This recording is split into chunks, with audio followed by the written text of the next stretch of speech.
L'âme doit-elle se retirer de tout service actif quand elle a cette révélation d'elle-même? Telle est la question que se posent bien des enfants de Dieu. L'expérience prouve qu'elle fera mieux de continuer son activité par esprit de devoir, même si elle n'y trouve plus aucune joie. Le passé peut être apporté au calvaire et comptant sur la vie de Jésus par la foi en la puissance de Dieu. Colossiens 2,19. Celle qui aura été l'objet de cette révélation trouvera les forces suffisantes pour continuer son service. De quelque manière que Dieu nous éprouve, si nous nous réfugions en lui, nous pouvons toujours compter sur sa force toute puissante pour accomplir tout ce qu'il place devant nous sur le chemin du devoir.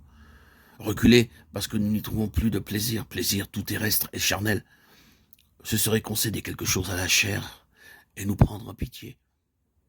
Parce que Dieu prend notre vie en main et nous révèle notre vraie condition à ses yeux. Ce n'est pas une raison pour renvoyer à vide ceux qui viennent à nous, demandant que nous les aidions dans leurs difficultés. Si d'autre part, nous avons le sentiment d'être entraînés à l'action par des tiers et non par Dieu, remettons-lui toutes choses afin que, en son propre temps et à sa manière, il nous rende libres. Il peut employer nos liens et s'en servir comme des moyens pour nous crucifier expérimentalement dans notre vie et dans nos plans. Que le racheté veille à ne pas perdre son repos en cherchant à connaître le Seigneur. Tu ne peux aller plus vite que tu ne te porteras à une entière dépendance de Dieu. Si notre volonté est droite, sans déviation, si nous obéissons promptement à sa volonté, le bien-aimé nous conduit en toute sécurité. Souvenons-nous cependant du danger de l'impétuosité, d'une hâte charnelle. Seul l'Esprit divin peut nous enseigner comment collaborer avec lui. Faisons-lui confiance pour qu'il nous empêche de ralentir notre marche ou de nous porter trop rapidement en avant. Tout degré d'union doit être bien établi avant que nous puissions gravir le suivant. Quelqu'un demandera peut-être comment saurais-je que c'est bien le Seigneur qui m'invite à me lever et à le suivre.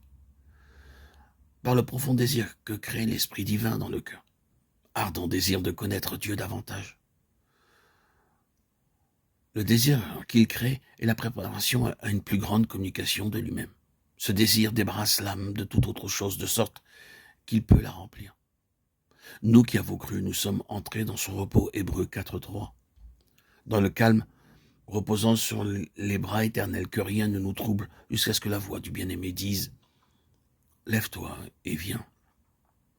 C'est parce que les enfants de Dieu ne discernent pas les deux aspects de la croix de Christ qu'ils ne font pas tout dans leur vie. L'expérience de la vie abondante, le côté objectif de la croix, l'œuvre accomplie par le Seigneur, par sa mort et sa résurrection, est la base de l'œuvre qu'accomplit le Saint-Esprit en nous.